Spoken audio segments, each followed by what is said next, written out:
Olá pessoal, tudo bem? Estamos de volta para o nosso sexto vídeo, a nossa sexta parte dessa série sobre a vida do profeta Elias, andando com Deus em tempos de crise.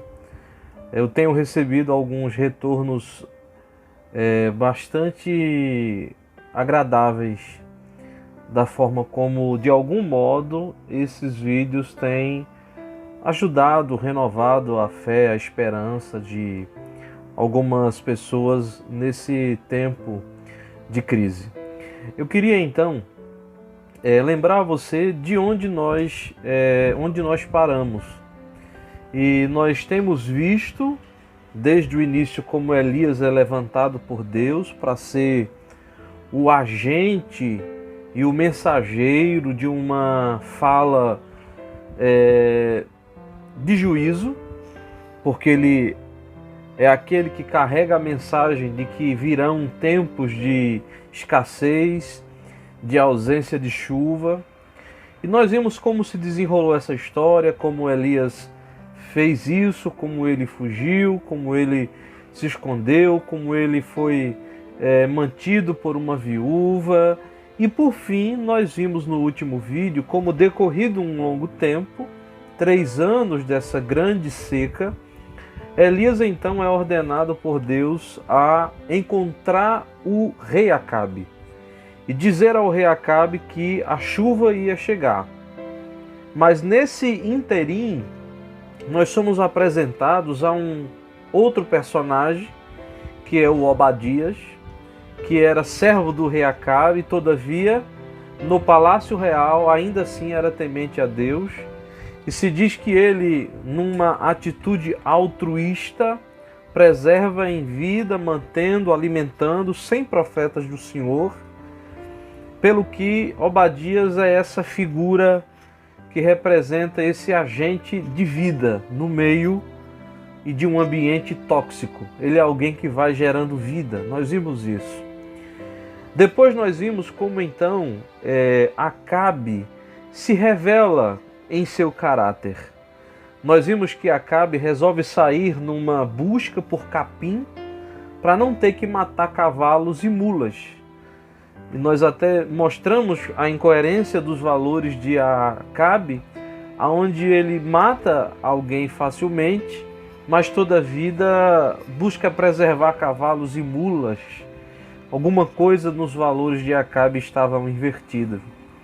E aí, nessa busca de Acabe com Obadias, Obadias encontra Elias. E Elias diz a Obadias que quer encontrar o rei Acabe. Esse encontro acontece. E nesse encontro, Acabe vai chamar Elias de o perturbador de Israel, pelo que Elias responde dizendo que a razão de ser eram as consequências do pecado da família real, da casa do rei Acabe. Elias vai anunciar a chuva, a volta da chuva, mas ele não vai fazer isso sem antes estabelecer um confronto, uma espécie de choque de deuses. E é nesse momento onde vai ser nos contada a história que talvez seja a mais conhecida de Elias, que é o desafio que Elias fez aos profetas de Baal. Os deuses que Jezabel introduziu, o Deus que Jezabel introduziu junto com os Baalins no meio do povo de Israel do Reino do Norte. Esse desafio de Elias é muito conhecido, eu não vou gastar muito tempo com ele, mas Elias convoca os profetas de Acabe, 450 os profetas de Jezabel, e nesse desafio ele vai então criar uma espécie de teste de fogo. Os profetas de Jezabel invocariam a Baal e ele invocaria ao Deus de Israel. E aquele Deus que respondesse com fogo seria o Deus verdadeiro. É basicamente esse o grande desafio que Elias propõe. E os profetas de Baal fazem o que podiam fazer, se contorcem, se ferem e não acontece nada, pelo que Elias então pega 12 pedras representando as 12 tribos de Israel, faz um altar, pede para que seja coberto, rodeado de água, invoca e Deus responde com um fogo, e diante disso a multidão pasma se prostra, dizendo que o Senhor é Deus, e no final há ainda uma cena terrível de uma carnificina onde os profetas de Baal foram mortos. Essa história tem muita coisa, muitas lições, mas eu queria pontuar apenas algumas coisas que eu queria, à luz do Evangelho de Jesus, porque ele é a nossa lente interpretativa do texto bíblico, por meio dele é que a gente lê a vida e as Escrituras. Eu queria estabelecer algumas coisas para você. A primeira delas tem a ver com o texto que está lá em 1 Reis, capítulo 18, 21. Naquele desafio, no momento daquele desafio, a razão de ser do desafio, segundo as palavras do próprio Elias, era para que o povo, enfim, tomasse uma posição. Era para que as pessoas assumissem, literalmente, de que lado estavam. E esse versículo nos diz muito sobre isso. Veja comigo. No capítulo 18, do verso 21, Elias diz assim: até quando vocês vão oscilar entre duas opiniões? Se o Senhor é Deus, sigam-no. Mas se Baal é Deus, sigam ele. Olha, eu acho muito interessante essa fala de Elias. Porque para além dos métodos primitivos que a gente lida quando olha para um texto como esse, para além da forma como as coisas acontecem, eu preciso que a gente entenda que há algumas lições que surgem diante de nós, e essa é uma delas. E eu queria chamar a sua atenção para essa lição. Seja autêntico, seja inteiro. Isso vale para aquele tempo, isso vale para hoje, isso vale para amanhã, isso vale para sempre. Ninguém se realiza na existência cocheando entre dois pensamentos. Eu falo do ponto de vista existencial mesmo. Nenhuma existência se planificará enquanto não tomar lugar de forma inteira, íntegra, autêntica e verdadeira naquilo que acredita. É por isso que lá na igreja de Laodiceia, uma das coisas que Jesus diz àquela igreja é exatamente essa coisa de ser inútil para a vida. Nem quente e nem frio. É inútil. Quem não é inteiro é inútil.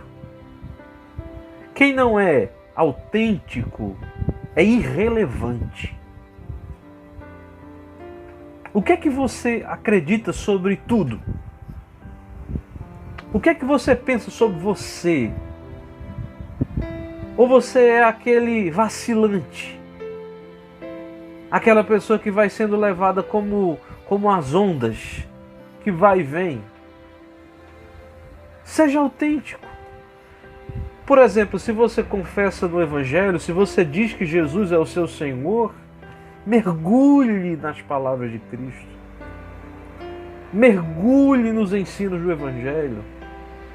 Adeque sua existência aos valores que você diz ser bom e diz ser justo. Do contrário, você vai apenas aprofundando a hipocrisia existencial. Claro que a gente podia falar muito sobre isso, mas o nosso tempo é curto. No meio desse processo e no meio desse desafio, o que Elias pretende com aquilo é que por meio daquela ação de um fogo que cai do céu, as pessoas respondessem. Veja o que diz o versículo 37 do capítulo 18. Responde-me, ó Senhor, responde-me, para que este povo saiba que tu, ó Senhor, és Deus, e que fazes o coração deles voltar para ti. Aí eu preciso chamar a sua atenção. a gente precisa fazer uma viagem histórica. Olha que método é esse. Responde Deus com fogo, para que as pessoas saibam que tu és Deus e voltem-se para ti. Você percebe que esse voltar-se para Deus é sob a força do espanto? É voltar-se para Deus sob a força, de certa forma, do medo, do terror? Mas eu preciso que você saiba de uma coisa. No Evangelho, o amor é a única resposta. A resposta que Deus deu ao mundo, final, definitiva, plena, acabada, é a resposta do amor. A revolução que se iniciou na cruz do Calvário é a revolução do amor. Se as pessoas precisam voltar o seu coração para Deus, não é pela força do medo, nem de um fogo consumidor, é pela força do amor. A gente poderia passar muito tempo falando sobre isso, mas eu quero avançar. E eu quero olhar para o final dessa história, em que Deus responde por meio do fogo. E quero lembrar que há uma sedução que permanece no coração de muitos cristãos, que é a solução de que Deus visitará o mundo pelo ímpeto da força e da violência. Por isso que eu quero lhe lembrar uma passagem do Novo Testamento que tem muito a ver com isso que eu estou dizendo. Porque o final dessa história é uma carnificina. Os profetas de Baal são mortos e, com o olhar do Evangelho, eu não sei aplaudir isso. Eu não sei festejar isso. Eu sei que isso teve o seu lugar no tempo e na história daquelas pessoas e do modo como elas pensavam. Mas o Evangelho avança, nos faz ampliar a nossa percepção e compreensão. Mas rapidamente eu preciso lhe dizer que certa feita Jesus foi a Samaria, ou ia a Jerusalém e precisava passar por Samaria. Os samaritanos, percebendo que Jesus ia para Jerusalém, não lhe deram lugar, pelo que os discípulos Tiago e João disseram assim: Senhor, queres que façamos cair fogo do céu para destruí-los? Mas Jesus, voltando-se, os repreendeu, dizendo: vocês não sabem de que espécie de espírito são? Pois o Filho do Homem não veio para destruir a vida dos homens, mas para salvá-los. Eu quero encerrar esse vídeo dizendo uma coisa a você. Tanto mais discernimento do Evangelho eu possua, mas minha existência será promotora da cura do outro.